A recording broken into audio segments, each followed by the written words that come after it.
What if everything we experience is just a game? A game waiting for you to pick up a controller and play.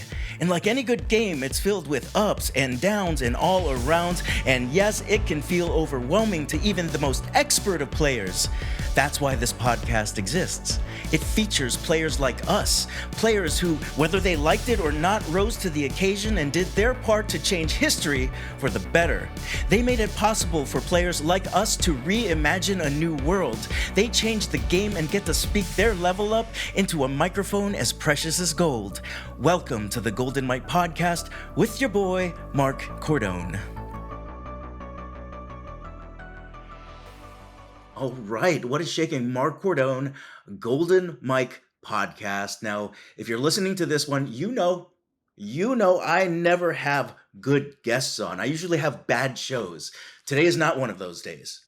Today is going to be a day where I believe we're going to knock this one out of the park. This person and I have I've been able to learn a whole bunch, especially around generating demand when it comes to my business. And also at the same time with her business, she works with founders, business owners, leaders, and helps empower them when it comes to resilience and unstoppable confidence. How amazing is that? I hope I can get some of these things, glean some of these things from her. Meshell Baker, how are you doing this morning, this afternoon, this evening? I am fabulous on this beautiful day. I mean, Mark, glad to be here with you. I love your energy, and I'm all about the joy. So I'm looking forward to this. Well, game recognized game. And by the way, thank you for being so humble, because if you do pull back that green screen, it's actually a perfectly awesome day. She just doesn't want to rub it into everybody's faces right now. Meshell, let's get into this, because I do think that especially if you're in business, you've got to have that moxie. You've got to have that confidence. You've got to have that resilience. You know, I don't know how many times I wanted to stop on my way to moving my joy revolution forward. And we'll talk about that. We will talk about that. But what I'm most curious about is this. Before the unstoppable mindsets, the resilience mindset, the confidence mindset, I want to know about your mindset growing up in California. And I think you were born in Louisiana, right? Yes. So, yeah. And so I've been listening to you for about 6 months. We worked together for a few times. And I've always seen you as this unstoppable confidence type of person. But I have a feeling that it wasn't always like that. Oh, absolutely not. I am so far on the other end of the spectrum of who I was growing up. I did have a little bit of moxie because I was the oldest. So I had younger siblings that I was hyper protective of. In the environment that we grew up. So I'll start by saying my parents are both from the South in a time where they saw colored only signs. Yeah. So my father actually picked cotton. My grandfather was a sharecropper. So I liken myself to a third generation entrepreneur. He had a fruit and vegetable stand that people drove miles. So what I learned from my baker side was that, nobody can outdo a baker, right? You can't outwork a baker, right? We are bar none. So that's one of those. And then my mother's side, my mother was raised in a town where, again, it was in the South. However, my grandmother, her mother, and two of her aunts, my great aunts, actually acquired masters. Back in a time where we was still Jim Crow, right? They couldn't even drink out of the same water fountains. And they were school teachers. So they were, resigned to teach at minority schools. They didn't get to utilize their masters in the way they could have had they had them now. So I came from so I always liken myself to the beautiful combination of hard work and just a drive to educate. Like the amount of information I love to consume. It got me in trouble because it was just like until I got a really good coach, I couldn't stay on track because I just want to do something. I just want to create. And they're like, no. Bad girl. It sounds very similar to our colleague Terry Maxwell, who she tells us all the time, like, stop with the ideas and just follow through. Exactly. So, but it was an upbringing of their mindset was you should be lucky, right? So they were taught to be humble. They were taught to just be happy with what you have because not go out of the line, stay in the stay in your space, stay in your lane, right? And so my mindset and the desire that was in me was always battling what I was raised to believe. So I Sure. constantly felt a sense of overwhelm and frustration, which led to getting in trouble at school and cutting and hanging out with the wrong people, and eventually end up being incarcerated by the time I was 20. Yeah. And I didn't realize that that was just my desire to color outside the line. Oh, right. It just went to a direction that was fostered by who I had decided to hang around. Jim Rohn, we are the average of the five people we spend the most We time with. are. We totally are. Right? So yeah, so it wasn't always roses and rainbows and unicorn sparkling pixie dust, right? So Exactly. Why is that? Isn't that what it is for you now? Unicorns of course crafting not, but pixie dust? I like to say that it sounds fun. Well, I want to ask you this, because when I was 20 years old, the biggest challenge I had was what am I going to major in?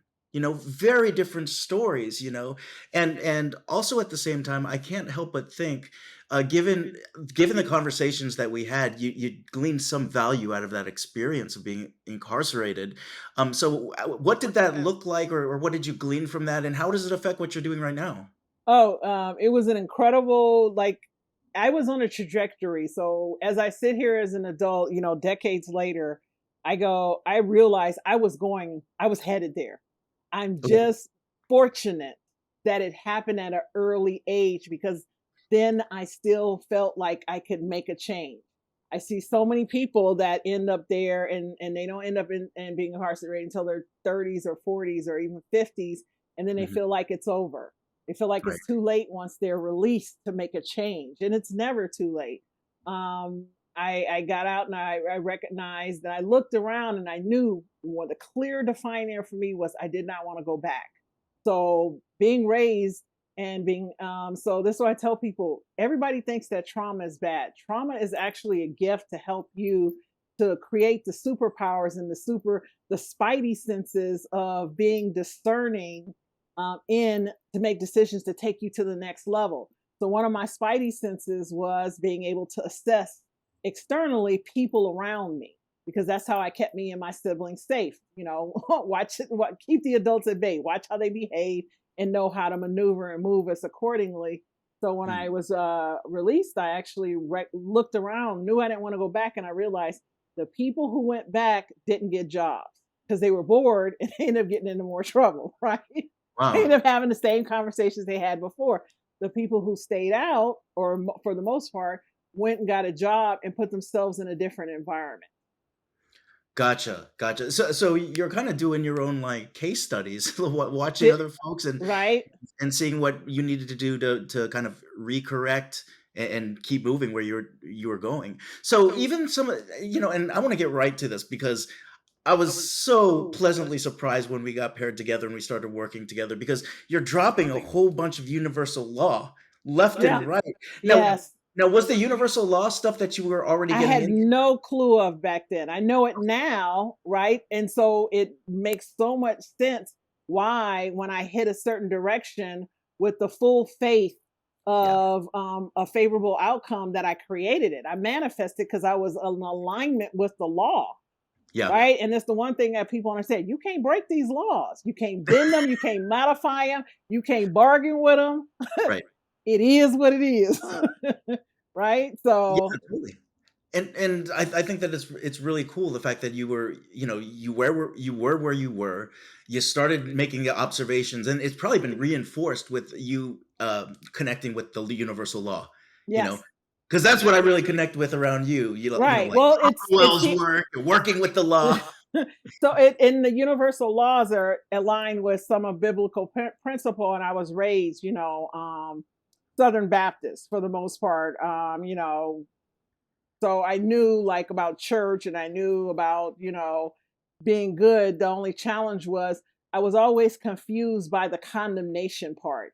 I was always confused by that. I thought, and as I got older, it literally stopped making sense. I was just like, I don't understand. Here are people, who, because as they say, I backslid numerous times. The term, Yeah. right, fell off the path, and I come back.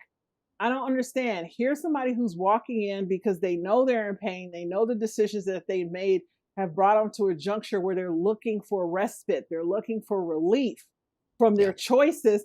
And you walk in, and the first thing you're going to do is tell them, condemn them, and shame them. I like that was just baffling to me. So Yeah. I'm hurting. I'm in pain. I'm coming here for you to relieve me. And you're going to tell me if I don't do this, I go to hell.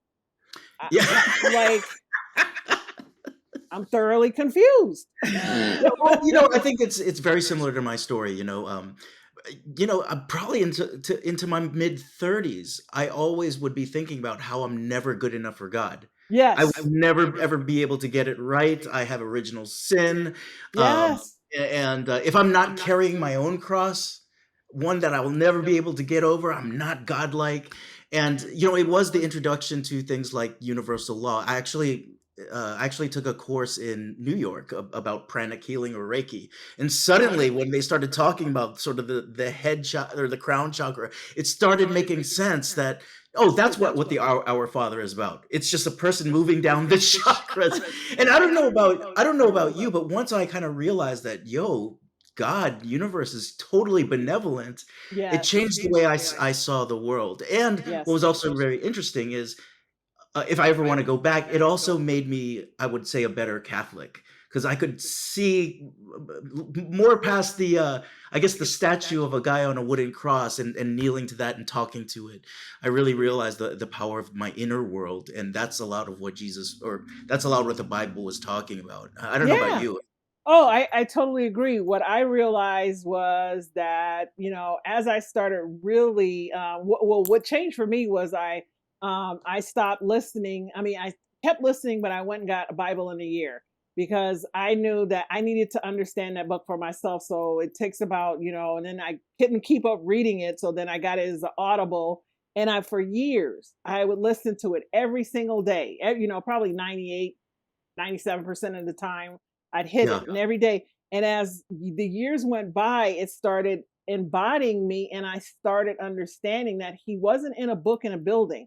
Like, if I truly believed who he was, then he created everyone, everywhere, everything. And like, who am I to judge? Like, I hear him, you hear him. Who am I to say you're wrong for what you hear? I'm not in your head. Right. And when I'm doing this work with confidence, and I'm helping people create this habit, so I'm starting to learn the biology of how the brain works and the chemistry of the neuroplasticity. So when I start combining all of this, and I'm like, wait, what are we telling people?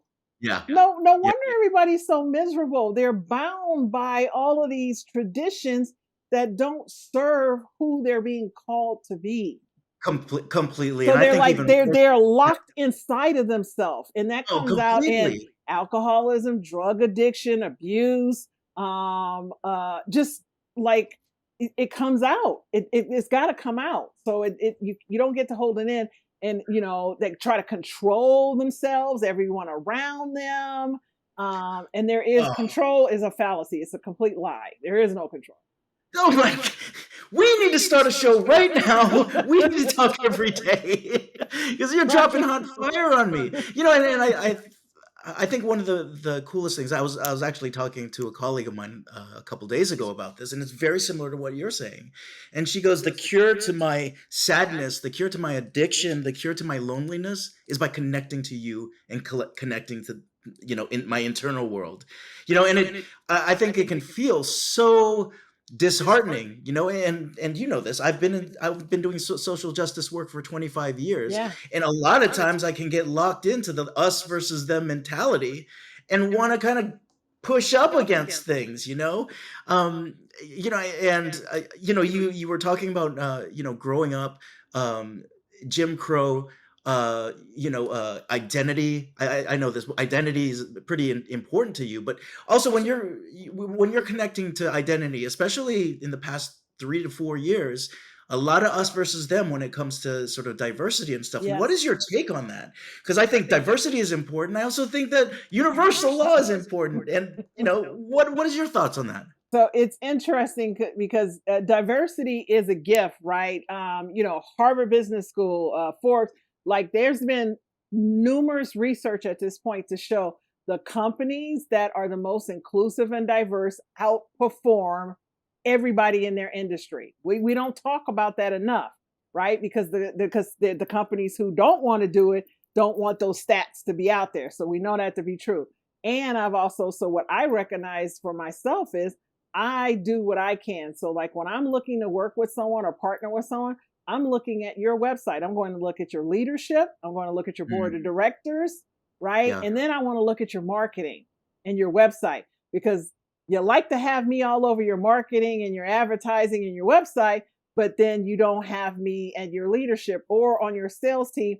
And your sales team, the employees or the client facing employees, they are what go into community. They impact the community around them, right? Or if it's global community because they're on the phone or virtually, or physical community because they're going out making a contact. And we know people gravitate to people that they look like, that they Yeah. know, like, and trust. And that tends to be people that they look like.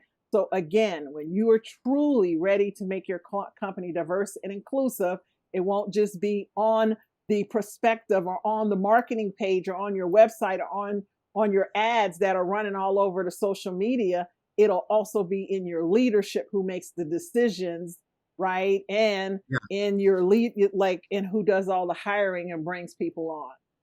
I love it because when you go at it from that bent, it really talks about diversity and universal law really playing well together, right? It's not really about us versus them. And I think this is definitely universal law when it talks about harmony and balance. Harmony and balance internally and harmony and balance with the external world as well. It really does coalesce really well together. I do want to ask you this, my friend. You know a whole heck of a lot about business. You know a whole heck of a lot about natural, universal law. When it comes to your own life, do you still feel off when it comes to you don't have unstoppable confidence, or you don't feel like you've got resilience? Is that something that you still, Well, juggle with?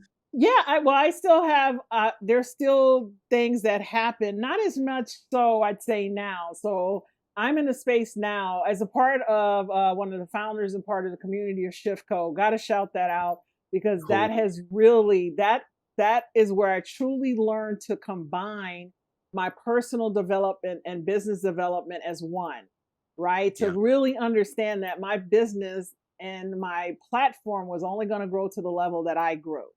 And Yep. so really facing some things. And so now I just see challenges as opportunities. So I put it to the vision, right? So my vision is to, like, I know my top three things for this year are a book, a podcast, and online courses.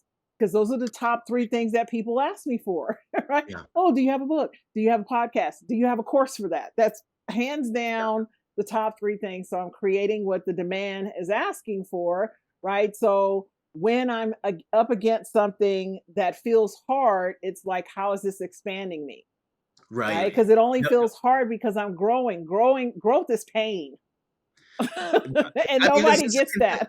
well, this is the second time you brought up, post-traumatic growth, and just even from the standpoint of what folks who go to the gym, you are tearing muscle.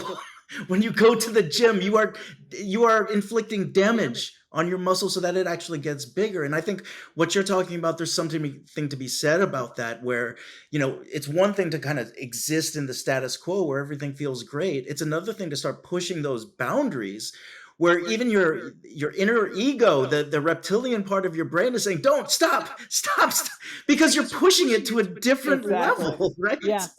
Well, I'll say it like I actually have a quote out there that somewhere on social media says the mind is the muscle and change is the gym. Oh my gosh, Right? talk So talk more about that. and that's what people the mind is the muscle. So everything outside of us is finite. Mhm. Everything inside of us is infinite. The mind is infinite. right? What is the data? 86 billion neurons that make up our mind and all these other things, right? You tap into the fact that we believe in the infiniteness of, God, universe, divine, Buddha, Allah, the creator, if you want. So you combine that, then that means there is no limit to what you can create. There's no problem that you cannot solve, right? I, And we've been conditioned by our upbringing, by our background, by our surroundings, by our failures, our fears, and all of that. Can't is simply conditioning accepts negative thoughts. Period. oh, you are. Can, Oh, CAN, is creativity actively nurtured. You must nurture creativity. It doesn't magically happen. You must listen to podcasts, read books, take courses, invest in yourself. The most successful and wealthy people do not. They understand that their mind, they invest so heavily in their mind and their thoughts and what they think about themselves before anything else, Hmm. right? Because you can get all the money in the world, but if you don't believe in yourself, you'll run through it, give it away, spend it up. We see it time and time again. It's the lottery syndrome. I am so lucky that I have a backup system right now recording because any minute now I feel like my whole technical system is going to crash because of your level of energy that you're bringing in today. Um, I I want to talk a little bit more about this because you dropped a whole bunch of things down. What other things what are the first things that come into mind when it comes to more conditioning that we go into, and then that becomes our reality, Yes. the conditioned things. What do you think also are the big conditioning fallacies that show up, especially with Oh, folks nowadays? okay. So I'll give you a personal example. Conditioning fallacies are generally our upbringing. Our belief system is locked in by the time we're 7. So if you have not sat down and wrote the only way to create a new belief system is to write a vision of who you want to become, what you Mm, want to have. Less than 5% of the world has a clear and compelling vision. So without the vision, you're constantly being torn between what you've been taught and what you want. They're at yeah. fight inside of you internally. So having said that, I'm incarcerated, I got out. So I decided at that point, I just wanted to make my family proud. Right. I knew I Mm, was smart and I had strayed and deterred. I'm back in church. I'm doing the right thing. So I want to make them proud. So I got a job, got a better job, got a degree, got a master's degree, got engaged, bought a house. I was freaking miserable. amazing. I was beyond miserable. And the guy my fiance, I mean, he was a saint. There was nothing I couldn't do. The dude wouldn't leave me, but I was constantly ragging on him, trying to get him to be something different, right? Because I thought it would make me happy. When I Mm, finally figured out, right? He ended up passing away, but I'm so yeah. grateful that we had almost like 18 months, about 2 years of me just loving him exactly for who he was before he left that work. So I have no regrets on that. But Yeah. it was a time where I was I was literally trying to make somebody else happy. And the person I was trying to make happy was, one of a parent, I won't say who, but they were miserable. They didn't like them. Like, so you like this, and this is what we do. So it wasn't until I actually decided who I was going to become. I was started listening to what I was hearing inside of myself and Mm, trusting that above all else and telling anyone outside of me. So my faith that I call my higher power God, like you've heard me reference, call it what you want, just old yeah. school, easy for me. So when God tells me, gives me green light, you are a mere flesh and blood mortal. Who is you to tell me I can't? If are you not infinite? Oh, really? I appreciate you and you need to move, right? Bye, Felice. And it takes, and then, so the mastering of that, to stay in that state is the hardest thing to do. You can have it, but you got to hold it is where the daily work comes in, the Mm, meditation, the mm. mindfulness, the courses, the book. It does, there is there's no place where you magically arrive where you stay in a state of confidence and trusting the voice inside of you. As you said and mentioned, Mark, our reptilian brain wants to be safe and cozy in a cave. It thinks Completely. fear is keep us safe, when fear is just to acknowledge you about to head into the awesome zone, because the magic only happens outside the comfort zone. So when you feel fear, that's a good thing. Unless you like somebody is standing in front of you with a bat. I mean, there's bad fear, don't get me wrong, but Sure. in most of your day to day, You're second guess. Oh, what would they think? That's fear. What do you care what they think? What if it goes right? And if it doesn't go right, how many times have you done it? If it's the first time, we'll do it because what it takes 10,000 times, 10,000 repetitions, right? Go ahead and do it. If it sucks, so what? You just get better. Every time you do it, you get better, Well, right? And if somebody says something about it, guess what? That means they're listening. They're watching.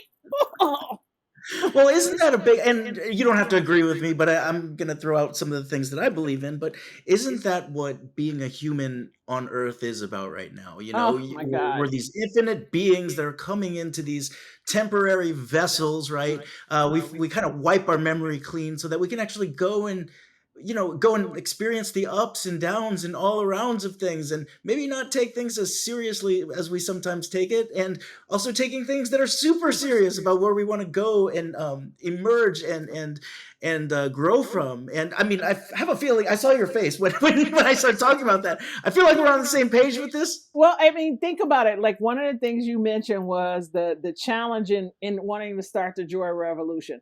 How Sure. scared and apprehensive and doubtful and fearful and caring what was all the thoughts that went through your head initially when you Oh my thought god. about like I mean, did you Number probably even felt physically ill because it was so overwhelming? Yeah, I couldn't sleep.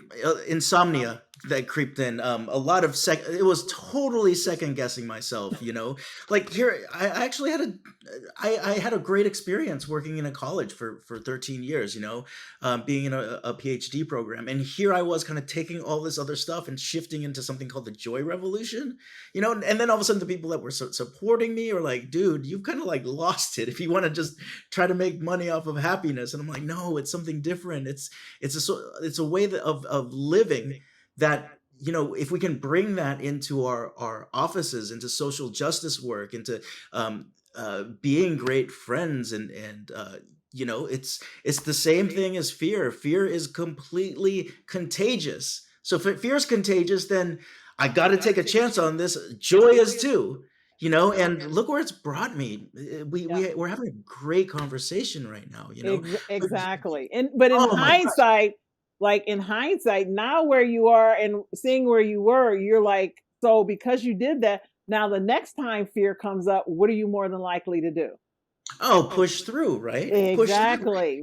And I think this is what was different about being, having fear. If I looked past the fear, there was something saying, "You gotta go after this. This is your soul's call." Oh my gosh, right now, goosebumps, right? I was Exactly. just about No, to ask you. seriously, yeah. I was just about to ask you a question about how do we know, like, how do we know what's going on inside of us to listen? I feel it. Look at those things. They're like golf balls. Yes. Um, and I think I wanted to go into there as well, because I don't always listen. I'm stubborn, right? God has to drop God bombs on me sometimes for me to listen. But when it comes to a person listening to this show right now, or a person who's been listening to the show and they're 10 years in and they still don't have a purpose, what are your tips for kind of getting used to kind of listening to that inner voice, or that calling that's just drawing us to a point where we just can't ignore it? Like when you're working with a client, or yeah, when you're working with a client, what does that look like in terms of trusting the voice? Oh, that's so yeah, that for people that I work with who that maybe aren't clear, what I actually find is most people are clearer than they think they are. You're already there's already a thread. If you've made it to me, there's already a thread um, Okay. of what you think. You're second guessing what you already know to be true. And one of the things that I also find is that passion and things that light you up will almost always lead you to your purpose, right? So purpose is congruent, right? It gets you on the path. Just start doing the things that light you up, and you'll be amazed at what you bump into, what you run into. It's the same thing, right? Yep. Just going places and like going places that you enjoy, you'll be amazed at who you meet there, right? But doing the stuff that you find that's obligatory, you're begrudging it, you can't stand it, you're whining and complaining about it, you're not going to get to purpose that path. Oh, completely. And I also really like that story where people are asking you about the digital course. the podcast, was it the book, the third one? Yeah. Hmm. Because suddenly folks are informing you about the medium in which they can receive your message, Yes. you know? And I really like that because I think a lot of times we will stick to a mission in the same way. Yeah, I'm taking a shot at corporations, right? In the same way that folks have their what, like 5, 10 year strategic plan, and they don't take in what the environment wants from Yes. that. On a personal level, I see this happening as well. I have a very similar thing where folks are like, yo, the joy revolution's awesome. When are you going to teach the podcast? I'm like, I'm not going to teach about the podcast, whatever, and then all of a sudden it's been like more than a dozen people, 15 people. And I'm like, maybe this is something that I can do Yes. that's easy. And I still get to deliver the message of, for me, which is positive psychology, which also for me is a way to talk about spiritualism without people, right? It's the same stuff for me, and to be able to see or to glean from folks telling me, hey, this would be really cool if you taught a podcast. Okay, it's the same message. It's just a different color of the car, same engine, just a different color of the car, Yeah. you know? Yeah. Yeah. And I think that's what I appreciate about you so much, because I've met people who are teaching confidence, but they're teaching confidence in yourself, right? Mm, And so that's different. I'm teaching like confidence in that, in the thing that's in you, that's greater than anything that's even you. Like your yeah, spirit is connected. We are yeah. all connected, right? And when you tap into that, that's when you can let go. If you're still confident in yourself, there's still a level of control that you're going to have because you think you're the one doing all of this. You're not in control. Yeah. And when was a part of your life where you felt like where you thought you were in control? Oh my God! What When was I the first lesson when learned? no, that was yeah, that was a nightmare. That's when, like, when I got diagnosed with suicidal, when I was that miserable, because when you think you're in control, good, bad, then I take the brunt of everything on myself, and when it doesn't go my way, which life rarely goes your way, it was just too overwhelming. It was just too Yeah. much, and I was just like, I'm doing all of these things. Why am I miserable? That Mm. was the a question I had. And I tell there's been 2 times in my life where I've sat in a dark living room on a couch looking at a coffee table with a bottle of aspirin on it. Mm. Like, why shouldn't I take it? Why shouldn't I just end this? Because this is too hard. So when people look at me and they see this jovial, happy, person that's smiling all the time and has something positive to say, this is work. I've been Yeah. on both sides. I've been on the miserable side. Yeah. That is just as much work as this is. The only difference, this is fun. I love it. Well, let's talk about a couple of these things, which I think it lends to the conversation a couple specific things, and I completely agree with you. Whether it's you're up or you're down or you're all around, it takes work. It does take work. Uh, I'm curious as to the idea of imposter syndrome. You know, Yes.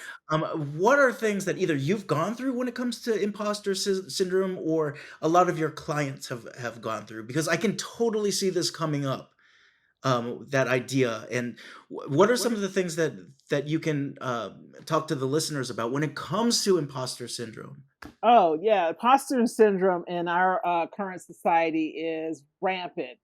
Because one, we have social media that's making everybody look like they're a Oh rock yeah, star, brutal. right? Everybody is using filters and screens, Yeah. and like I recently went to Turo. Turo is Turo. It's the car rental. It's the Airbnb of cars, right? Where you can rent people's vehicles. And I realized quickly as I'm looking through, you could rent Ferraris and all these top line. And I'm like, then I thought about it. I'm like, so I could literally go rent a bunch of cars, a mansion on Airbnb, get a couple of friends who are good with some like, and I could build a website to make it look like I am living a luxurious life in less than probably a week. I'm taking the shot, not you. I'm going to take the shot. And how much were early internet marketers doing this shit? Like, Right. And the early internet marketers, and now everybody's doing it. The average Joe is doing it now. Right. totally. And so people keep looking, thinking it's real. Right. It's not real. So then you feel like an imposter because you're judging your insides by the world's outside. right? I And that's all mhm. imposter syndrome is. You feel inadequate. There's no there. Everybody needs to learn. Everybody must master. And anytime you do something you've never done, the feelings are going to be insecure. You're going to Ugh, feel fraud. You're going to feel nervous. You're going to feel scared.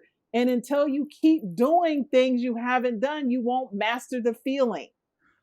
You got to completely. master the feeling of insecurity and turn it into excitement. Because if you've ever been on a roller coaster and you felt fear and excitement, your body does the same thing. It's just the story. It's just Mm, the story. Thoughts are not real.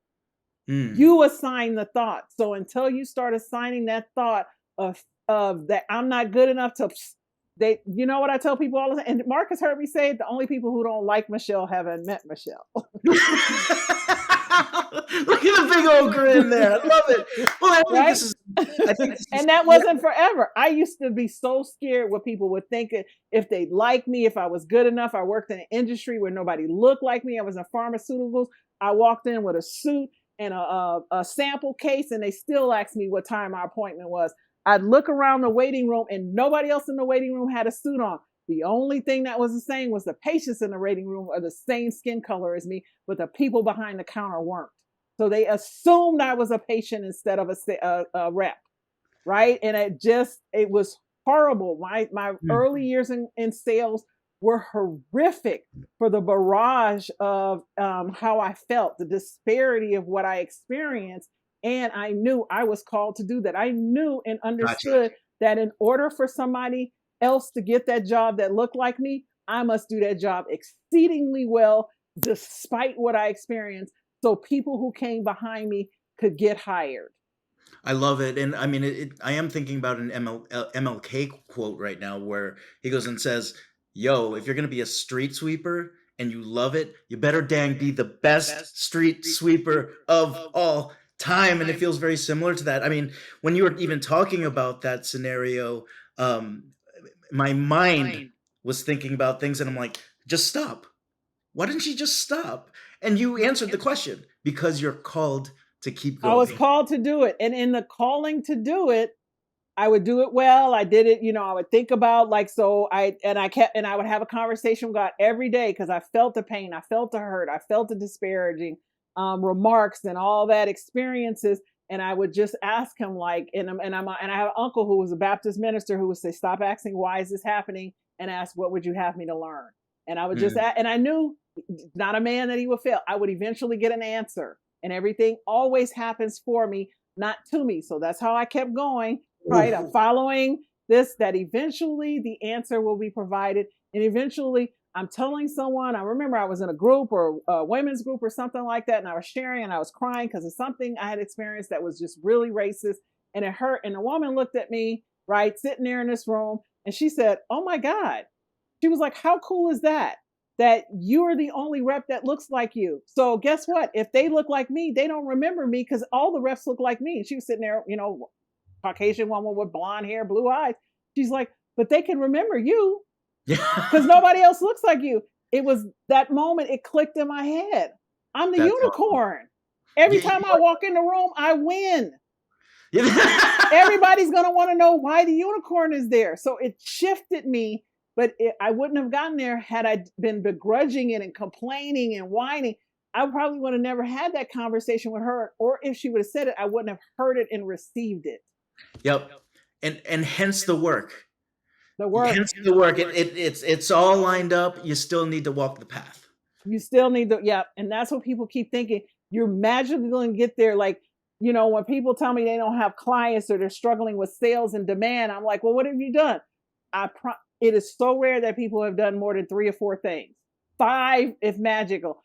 It takes 10,000 repetition. When you look at LeBron make the game-winning shot from the Yep. from the three-point line, he has shot that shot 10,000 times. Right. So his mind can't conceive not making it in that moment. In that, what, less than a millisecond moment, his mind, the mind is the muscle, change Yep. is the gym.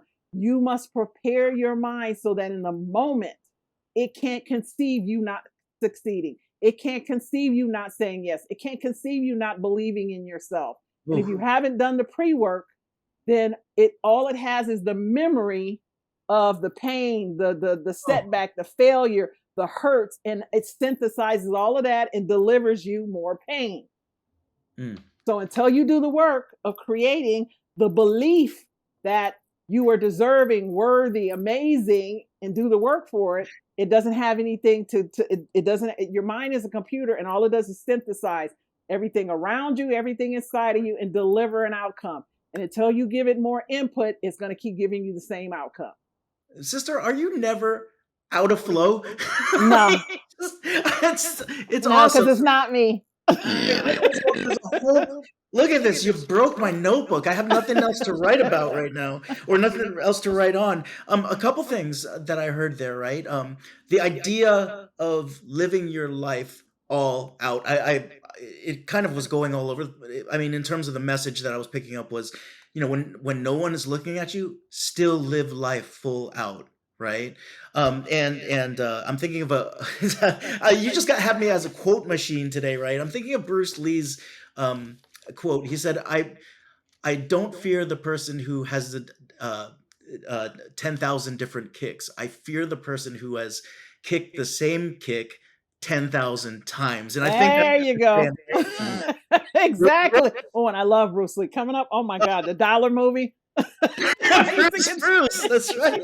Well, and then also at the same time, kind of shift of the mindset when you were kind of talking about your sales experience, your pharmaceutical sales experience, and really switching from stop trying to get everyone to understand you and seek to understand, because it's all laid out in front of us when you say Yeah. it that way, and Yeah.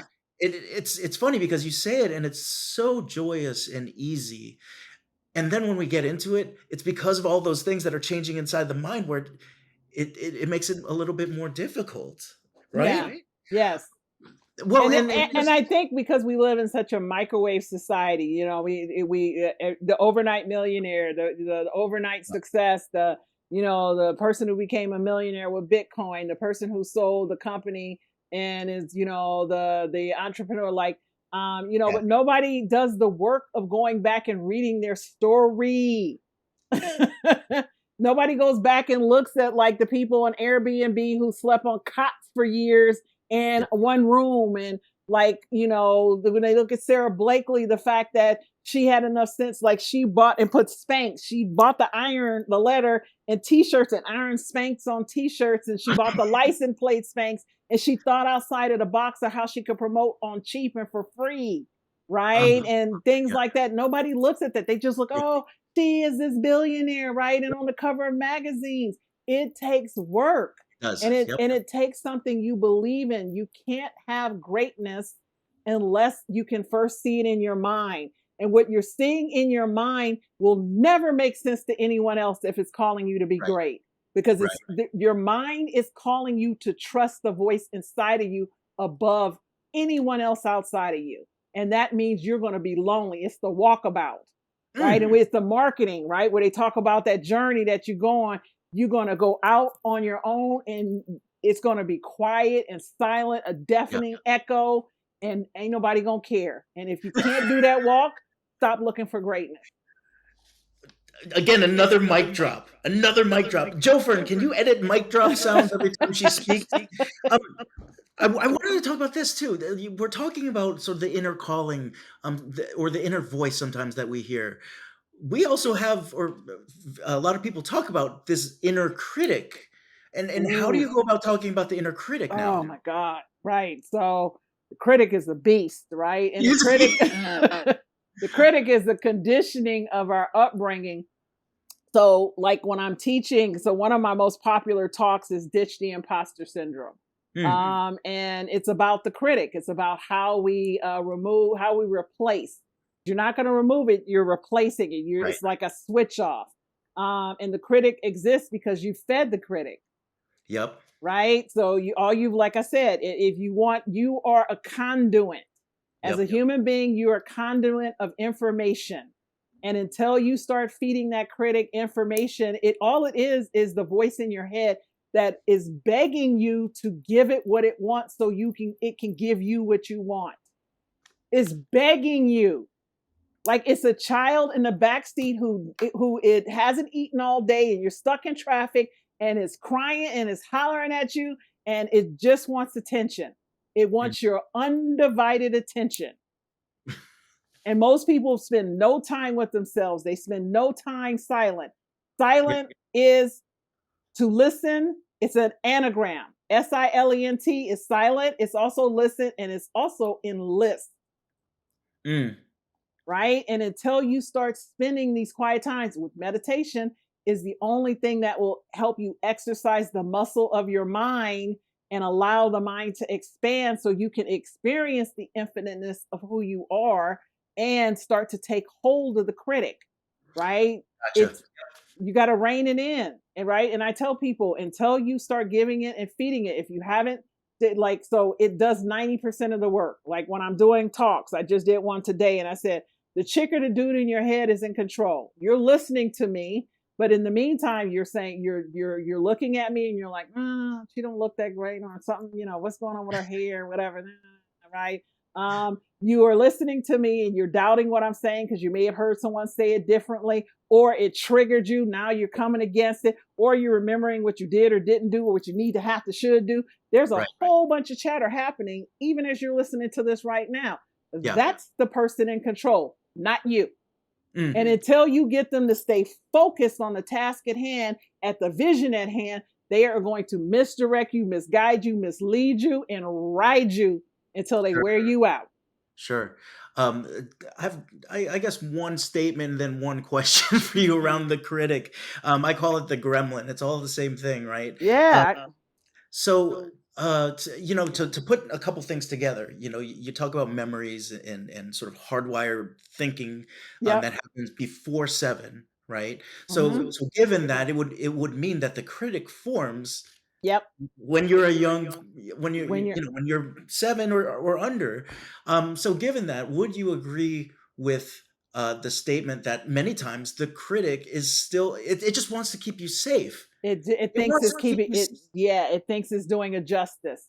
okay. And most often, many times, often it thinks it's doing a justice because it's experienced some trauma. Like we are conditioned. So when you think about it, you didn't know you can't, like the word can't, you didn't know you couldn't until someone told you you could. Oh, brutal. Yep. Right? So Yep. we Yep. when you think about when you watch a baby walk as an adult, you're not going to remember your experience walking. But if you've ever been around and watch a child start to walk, it is like a Super Bowl touchdown. Everybody goes bananas. Oh my God, look at the so the baby's like, oh my God, I can do anything.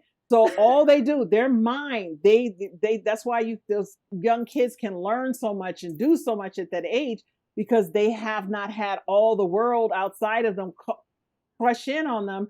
So Yeah. all that baby wants to do is explore.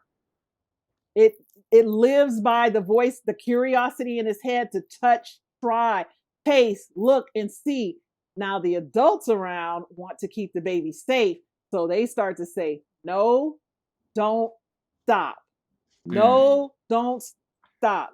The challenge is once the baby comes to consciousness and can make decisions on its own, they don't go back and say, now you can be anything, do anything, have anything.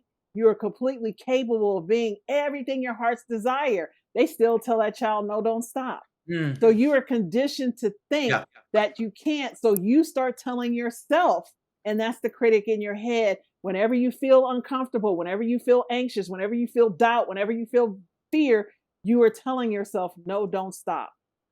Mm. Mm. Well, and also at the same time, just to add to that, I don't disagree with that at all. Um, folks will look at certain modalities like inner child work and be like, no, why do I need to get in touch with that? And in many ways, it really is a neuroscience technique to help those It's those just pathways to start to connect with other ones. Also, I'm sure you've heard this. it's There's like there's when somebody does renovation on a house, right? That's been around for 10, 20 years. And the electrician comes in and you want to upgrade the house to this new software and all of this, totally. right? And then they're going to tell you like, dude, we gotta rewire the house. Yep. We got to rewire because these wires don't have the capacity to Yeah. take on you end up blowing your box or starting a fire behind a wall Yeah. because what you're trying to plug in does not have the capacity to take all that electricity. your energy to create and become who you're called to be. I don't even know what to say anymore. Like there's smoke coming out of my ears.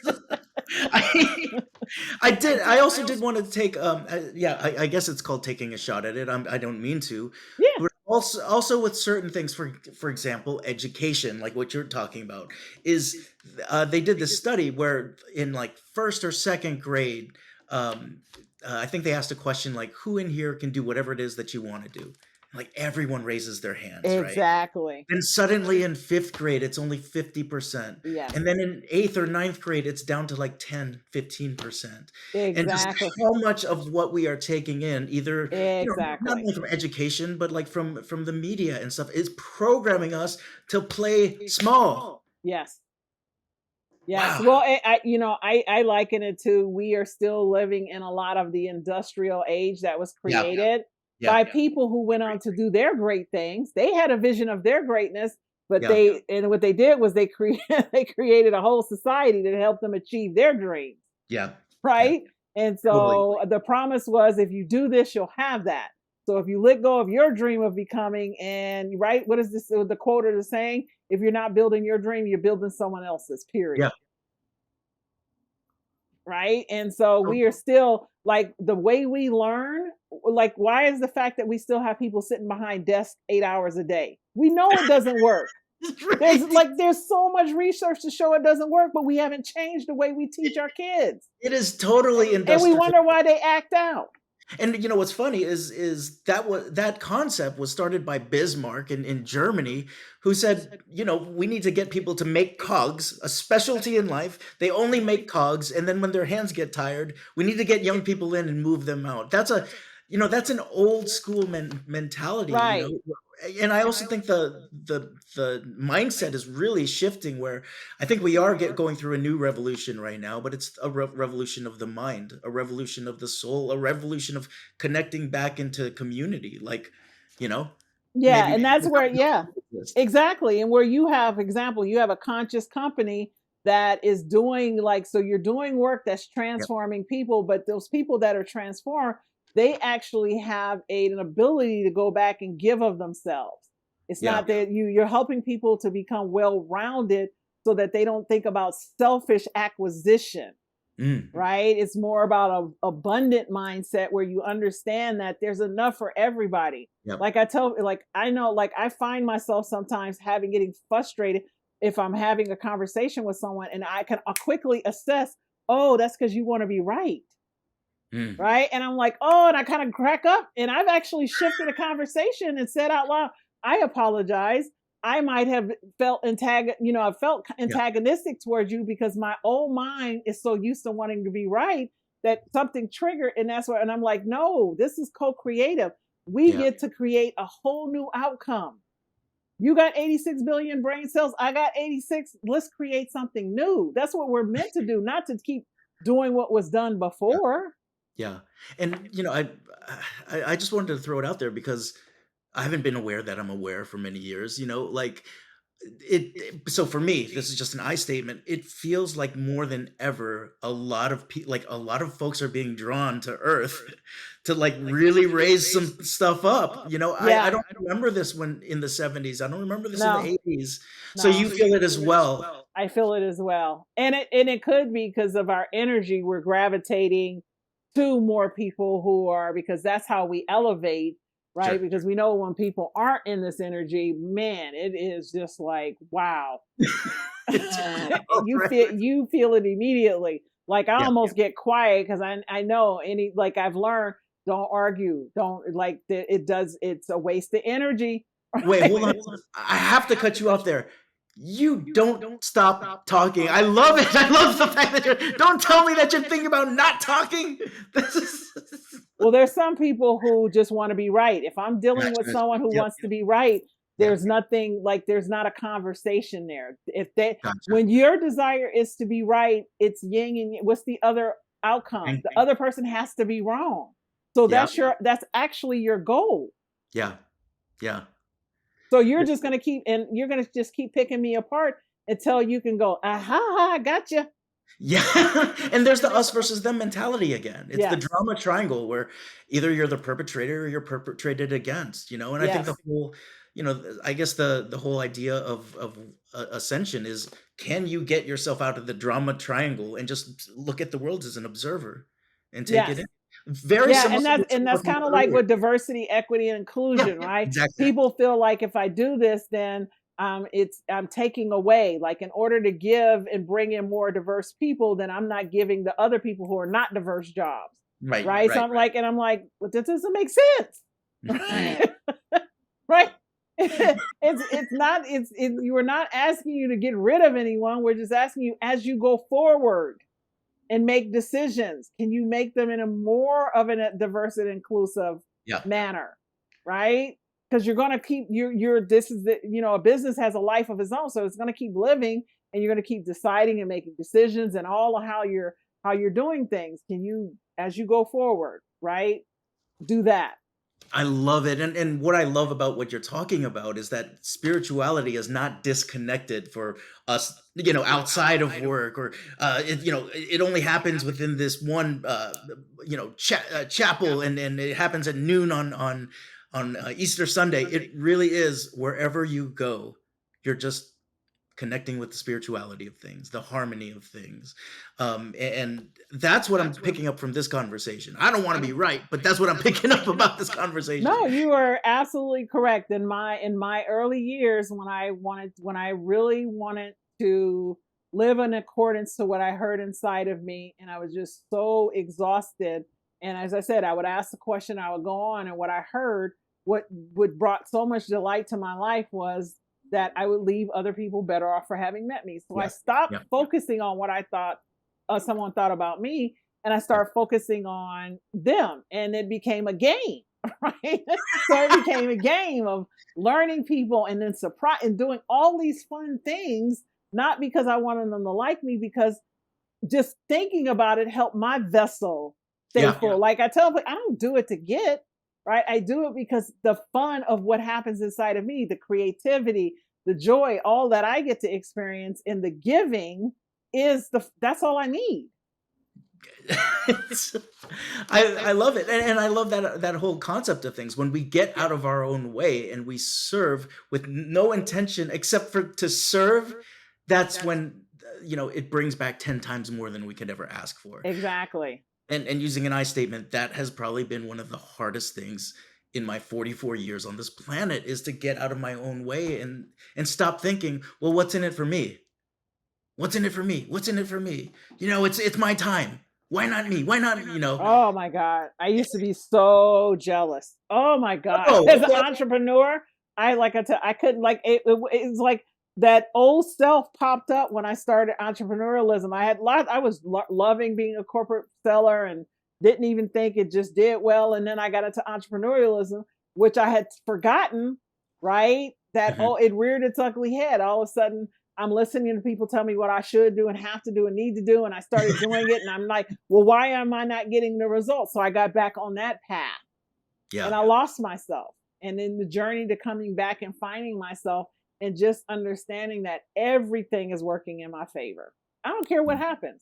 Like people will get upset. Like people like don't show up. Like I don't care. Right? If you don't show up for a call that is not on that's on my calendar, people get off at wasting my time. It's my time. You cannot waste it. I own I my was time, only not 20 you. minutes late today. I was only 20 minutes late. No, I'm not talking. I'm just talking I'm about it. joking. I'm Yeah, joking. right. Or like when things don't go my way, it's a gift. I got space. Like how much? Like time is the most limited, precious commodity we have. And Yep. people like when you're stuck in traffic and people are mad and angry. Well, this is the gift of time. There's always something, a podcast, a book on Audible, something I can listen to elevate. It's what you're deciding and believing about your life, your experiences that are dictating your outcome. Mm. And that's where going back to the mindfulness and the work. People want all these results, which are outcomes, Yeah. right? That come out of you and they're not putting anything in so that they it's like they want a cake and there's no butter, no eggs, no flour, no sugar. The bowl is empty and you keep trying to scurry around looking for a cake. Not gonna happen, people.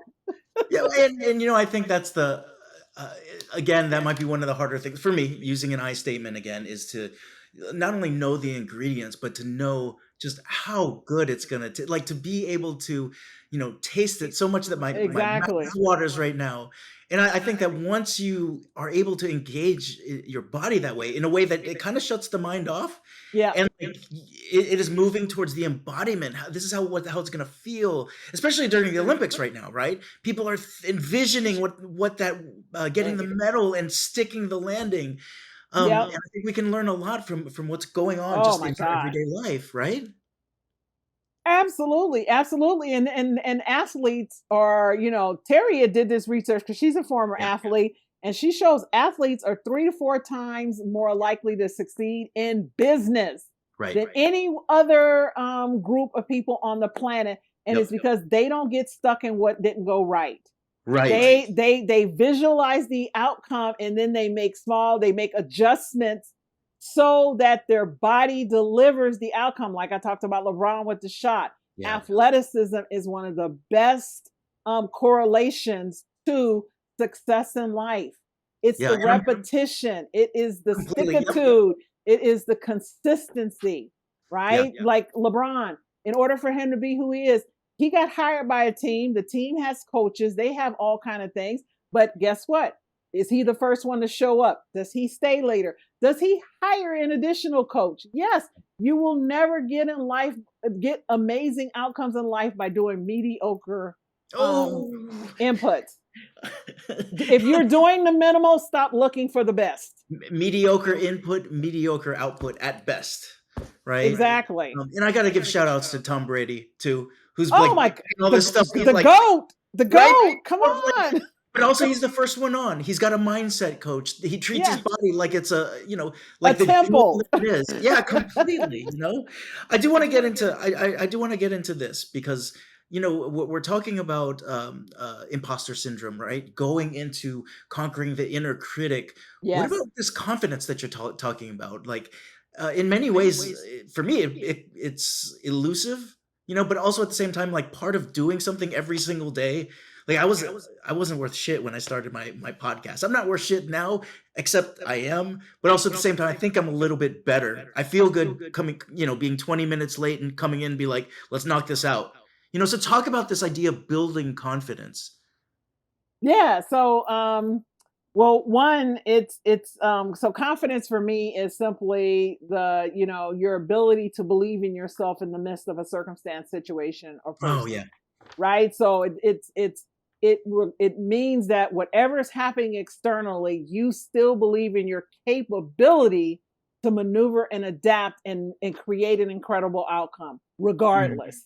Mm-hmm. Right. And that's what most people can't do. They look at the external circumstance, situation, or person, and they fall apart. And then they want to tell a story, but, right. And then they want to Yep. make excuses, right? Like, and so what I do is with people is remember that thing about creating that belief inside yourself comes from it was founded by the time you were 7. So if you want a stronger, confident, unstoppable, confident belief, we've got to rewrite who you are, and we've got to Mm, rebuild who you are, mm. right? And that's from the inside. And I tell the clients I work with, it's the hardest work you ever did. Yeah. It's because it feels painful, but nobody's touching you. Nobody has laid a hand on you, and you're going to be sitting there on some days trying to figure out, why does this hurt so bad? Right. Right? Right. Because we're going to go in and face a bunch of things, and it's the consistency of the work of rewriting and reconditioning the voice inside your head so that it becomes your cheerleader and champion instead of your critic. Instead of Amazing. it telling you what you can't do, it's going to, Yep. like when you don't want to do something, it's going, girl, you got this. I'm like, you're right, I do. Okay, yeah. Right? Or instead of you going later, it's like, girl, later's a lie. I'm like, I know. Okay, just do one more thing. All right, you're right, girl. Right? And that's what, right? And it does not happen overnight. And it still has, like, if I'm really, really tired, I can overtalk her and not do, right? So Right. I'm Right. not, Right. there's no perfect. And at the end of the day, I actually lay my head on the pillow because I know every day in every way, I am getting better and better. Oh, amazing. Yep. Every day. I don't care. I finish my day in gratitude and I think about all that went well. Screw what didn't happen, right? Because I'm not perfect. I'm a human. I'm a spiritual being having a human experience. So perfection is out the window. There's no expectation of that. I did the Mhm. best for who I was, and I'll do some more tomorrow. That's it. And That that's what I'm really teaching my clients is how to get in that state where, because the reason they have a critic is because they sit there and criticize themselves. They keep looking at what right. went wrong, what didn't happen, what somebody else did, what I should have did, what I could have did. Right. So how do we turn that conversation, since the unconscious is 90%, and Yeah. it's been 90% for my younger clients are in their third, high 30s, low 40s. So it's been 90% for a couple of decades now. There's no magic bullet to this. This is Yeah, that's work, hardwired. It's right? So hardwired. we are you've got to put massive amounts of input to Yeah. churn and turn that outcome. And then you'll start to get the little wins. And then it takes a couple of weeks and they get on the calls and they're like this, and then they take a dip. Oh, Then we go completely, right? back up. But 'Cause it's it's growing even more, right? yeah. And The it's way like weight training, right? The muscle, it's sore, but as time goes on, then eventually nobody has to tell you, right? So what I work on are habits. I work on helping people get in that habit of believing on themselves. I love it. And one of the things that I just wrote down is this idea of if you are approaching things from a spiritual bent, spiritual awakening or evolving in the psychology world would be a mental breakdown, right? Yeah, Because it's that painful, like you're talking about. it It's is. that traumatic, and you're telling the ego like I'm ready to grow. Sorry, and it's like don't kill me, don't kill me. And it definitely. I don't know if you agree with that or not, but Oh yeah, we it's both are deaf. into spiritual. You're it's deaf to the ego. You're Yeah, trying. You're getting into a place where you're actually aligning with your infiniteness, your capability. You're really starting to understand. Like when you get on a sales call, you'll do your background, you do your work, you get on the call, and you'll allow the call to move in the direction it's meant to be instead of keep trying to sell people, yeah, yeah. right? You'll be more willing to be open to let the client talk and like let it go in a direction because you know that getting them to feel emotionally vested Yeah, in you is how you move things in your direction because you're not just making a sale, you're establishing a relationship. yeah. And when you establish relationships with consumers and clients, you actually have people who will refer, recommend, and do repeat business, right? So many people are just trying to sell people, but then if you haven't insured an experience, those people don't come back and they don't Right, refer. right. And how much of business is repeat customers, A lot right? of it. A lot Yeah. of it. Yeah, completely. I also wanted to touch upon this. Oh my goodness, did a light bulb go off when you were talking about confidence? The ability, the ability to be able to adjust to entropy, those sort of things, and to just know your stuff. It got me thinking about the Bible, right? And this word meek, right? The meek shall inherit the earth, right? Uh, And I'm like, wait, maybe that's what meek really means. What you're talking about, Michelle. This idea where it's okay. I know my ability. I'm not going to use it for the sake of using it. And then when something happens, that's when I step up and I use my gifts, right? And I see that as being the difference between folks who have this ability, but they just run roughshod over other people yes. for the Oh, I gain, right? Versus another person who's like, I got the same ability, I've got the same abilities, and I'll use it when it needs to be used. And they walk through life just being confident. I got nothing to prove. yep. We're good to go. But I don't know what you think about that. But for me, oh my gosh, suddenly confidence is everything. Yeah. And Well, yeah, I love what you said about running ramshot because when I teach confidence, I teach it in the manner that it's meant to be contagious. It's meant to be so that other people can yep, glean from you, sure, that people are saying, I like me better when I'm with you. Because yep, your confidence isn't about you, it's about you elevating. You have so much that it's an outpouring. So, whatever your gift or talent is, you want other people to experience that because it feels so good to it does. you. Yeah, and I guess while as you're talking about that, there's an importance of receiving, right? And which Yes. I don't hear a lot of people talk about. I think you talked to me about it once. I've never forgotten it. This idea when people are showing you gratitude and stuff, you're not like, oh, whatever, whatever. Yeah. It's really like, thank you. You're pulling it in, and it just Yes. it reinforces the idea of confidence even more.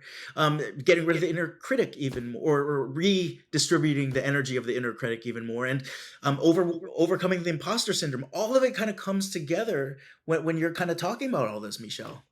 No, absolutely, and I love that you noticed that yes, it's reciprocal, it's a Yeah, flow. yeah, So I don't have anything to give. If remember, because I said in order to have an outcome, there needs to be input. So I won't have anything to give if I'm not receiving it, right? If completely. and if I'm like, oh no, I did this old thing, that's not confidence.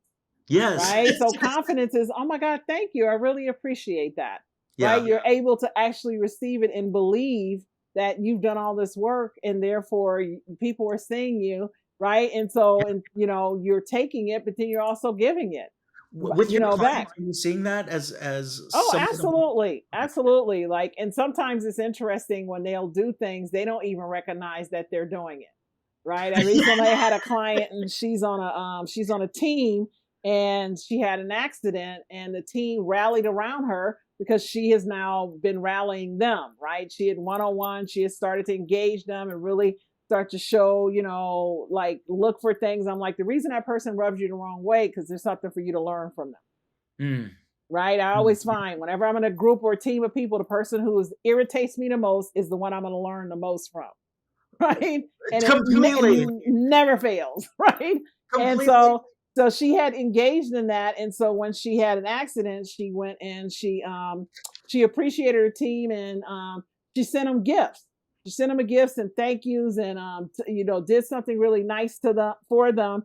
And and I mentioned to her, I was like, that was because like you realize that you're actually doing what you created in your vision, the person you wanted to be. You're a leader now. You're Mm, influencing them. You're mm. and leaders take care of the people who take care of them. And Yeah. she was just like, oh, like she didn't even recognize it. To her, it wasn't even a thought that she wouldn't do it at that point. Right. Well, and that's the importance of the work that you Yeah, do, Michelle, is right. like those unconscious patterns are Yeah. just so a part of the invisible tapestry of our lives that it may be easier for you to spot it, but for me, I can't see it at all. Exactly. Whereas when we started working together 6 months ago, she would have never done like that because all she could do was talk about them. Yes, But completely. nothing against her, but that's how we're raised. We're raised to pick people apart because we're picking ourselves apart, Yeah, completely, completely. right? And So I wanted to focus on this for a second. This is incredible, and as I'm thinking about sort of the way that you've changed your own sort of mindset towards things, the way that you've pivoted on certain things that have happened in your life, the way that you pushed through when your fiance passed, uh, it all lends to who you are right now, Michelle. And so I'm just curious, like, what are the success patterns or the rituals and habits that you have on a daily basis that brings out this mic dropper, in you? well, thank you for asking. So my morning routine is non-negotiable, right? Okay. So it started, and when I start people, and I actually tell people all the time, all you got to do is do 15 minutes.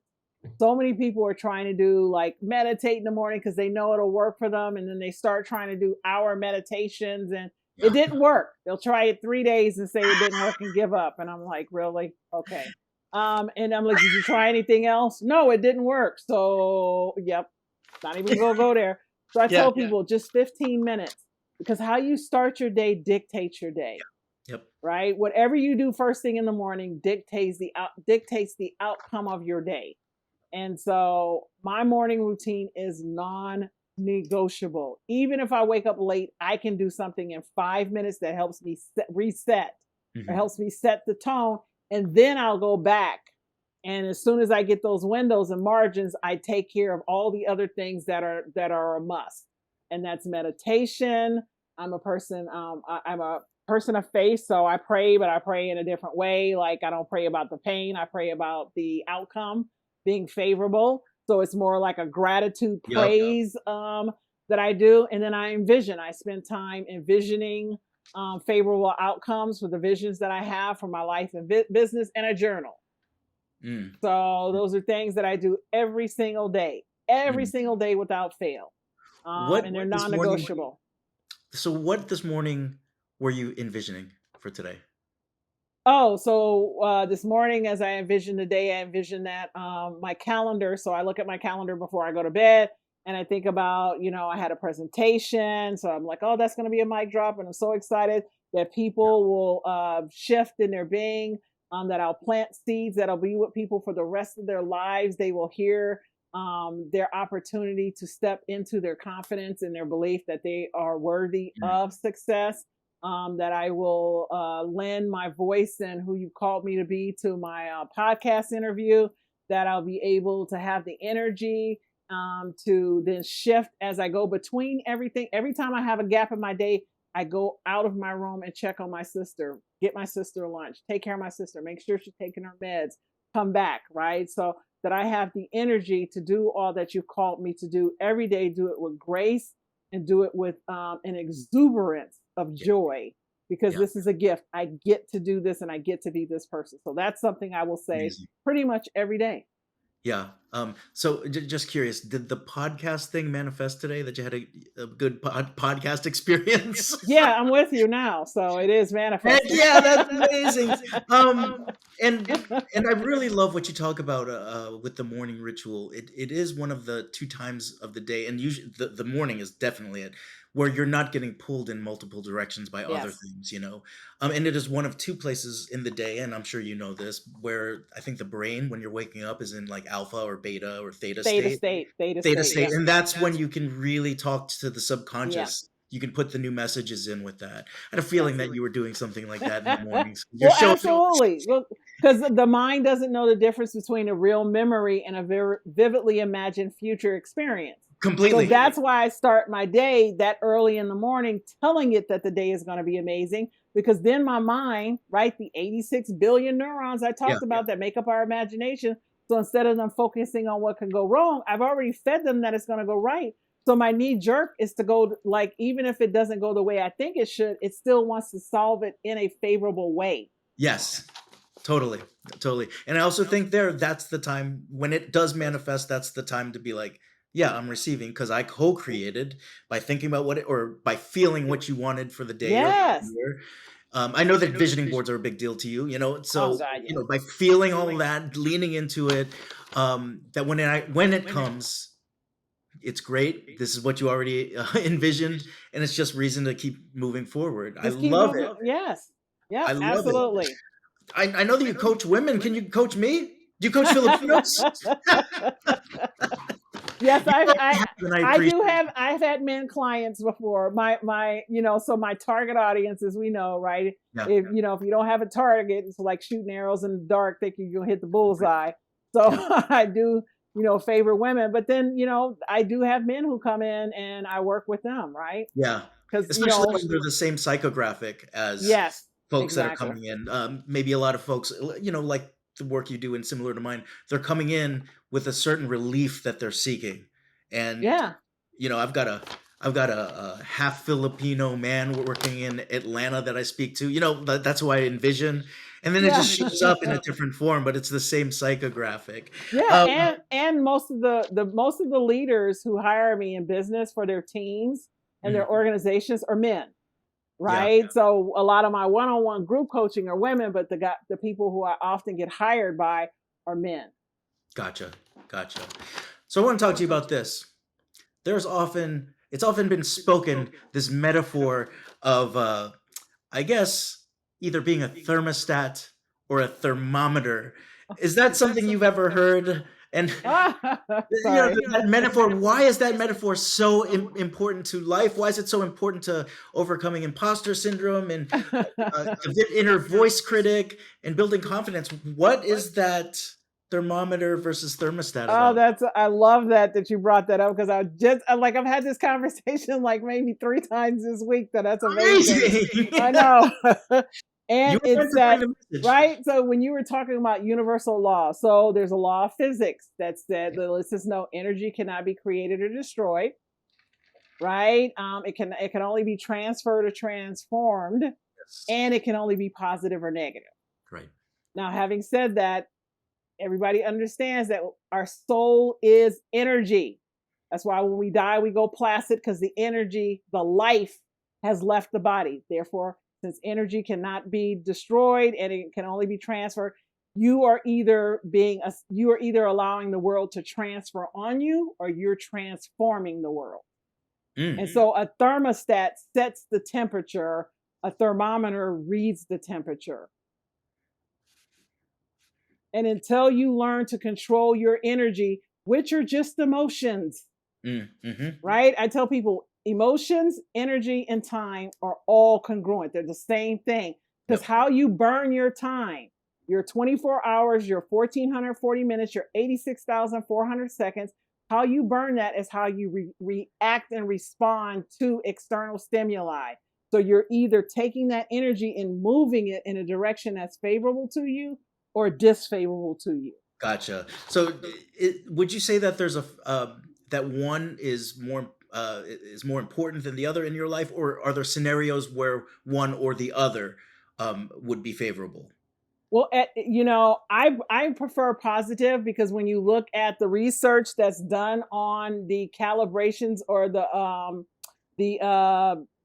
well, I want to say the vibrancy of different emotions, it Yeah. emits a different level of energy, and negative emotions emit lower levels of energy, whereas positive emotions emit higher levels of energy. So when you're wanting to create something that is a big, hairy, audacious dream that you don't know how you're going to get there, how you're going to do it, you need all that means you've got to get a lot of people on board to help you Yeah. move the needle on this, which means you requires a lot of energy. So negative energy probably is not going to get you there.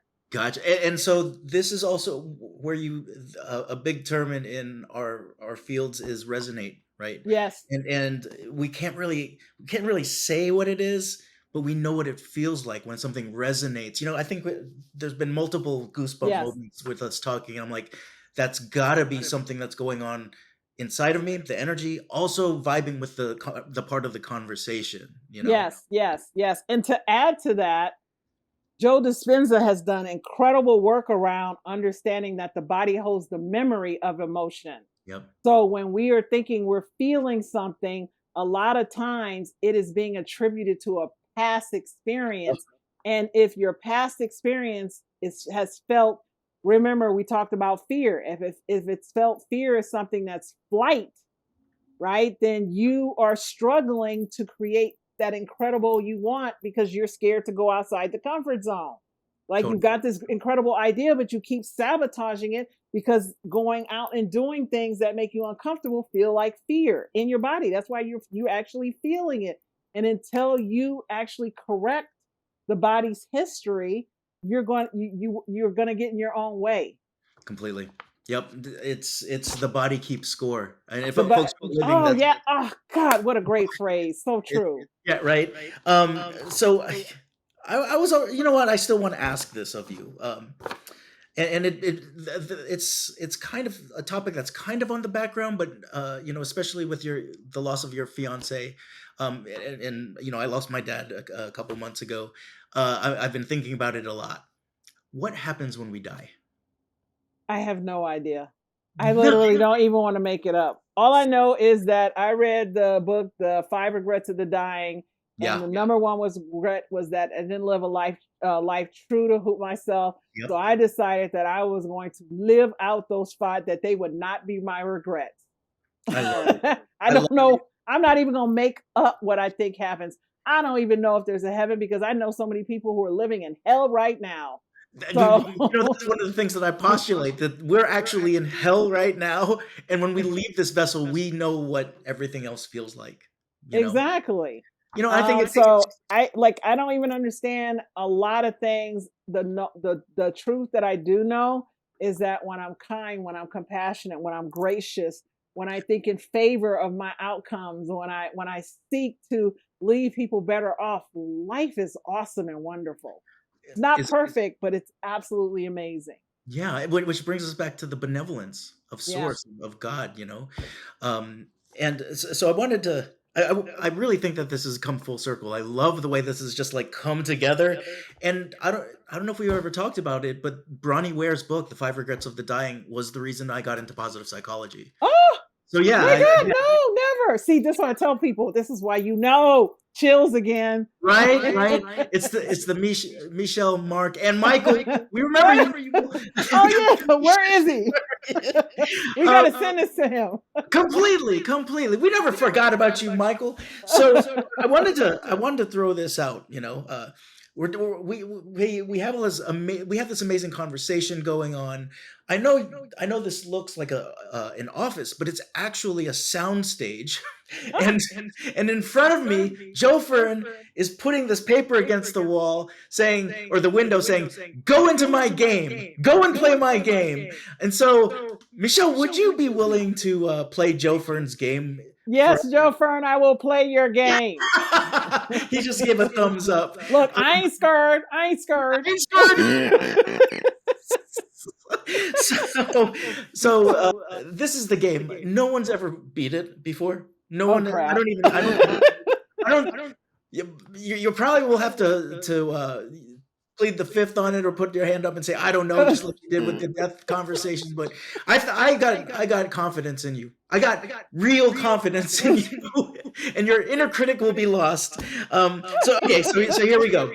Um, so we're gonna complete the sentence and just feel it, how you embody it, and Joe Fern will rate you on that. Okay. Okay. Okay. Here's question number one. You ready, Joe Fern? Okay, he's ready. Joy sounds like.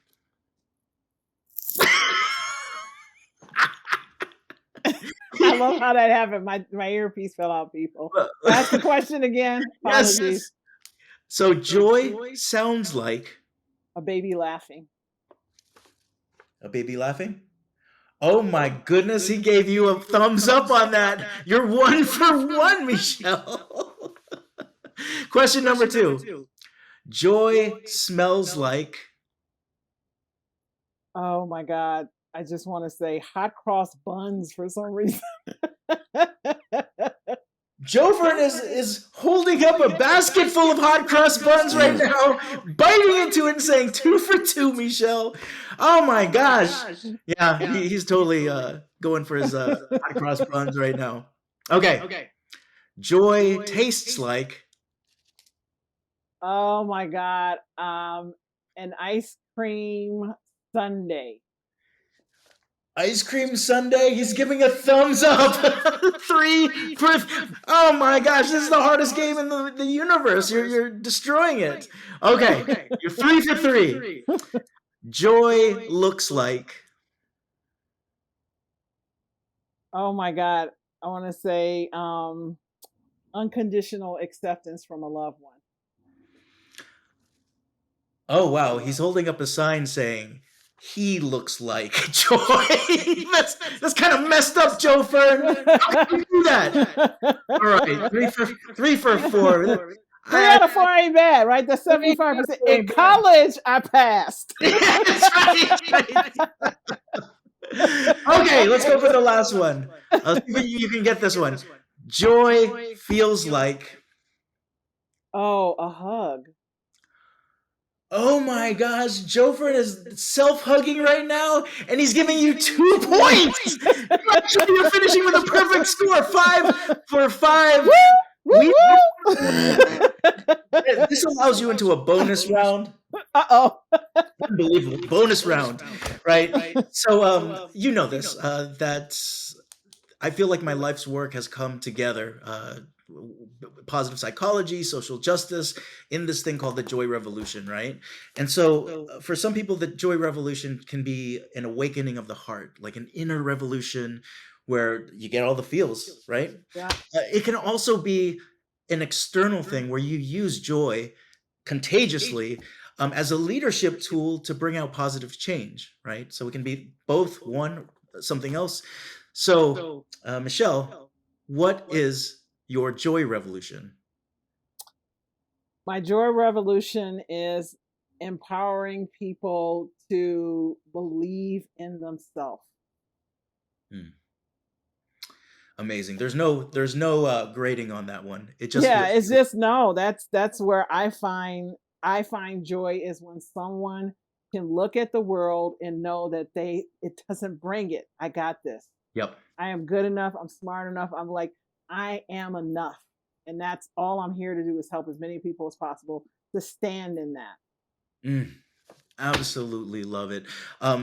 Michelle, you're gonna have to come on my show a lot more. This was an I know this is so fun. this was an absolute riot, and I also feel like it was a deep dive. Thank you for Joe sharing. Fern, I love that game, my man. So I'll be honest, I went and listened to some of the podcasts, but I never got to the ends because I wanted so I never heard the game. It's That a was little like Easter I egg. was It's a I little never Easter egg. so that was fresh and hot off the press for me.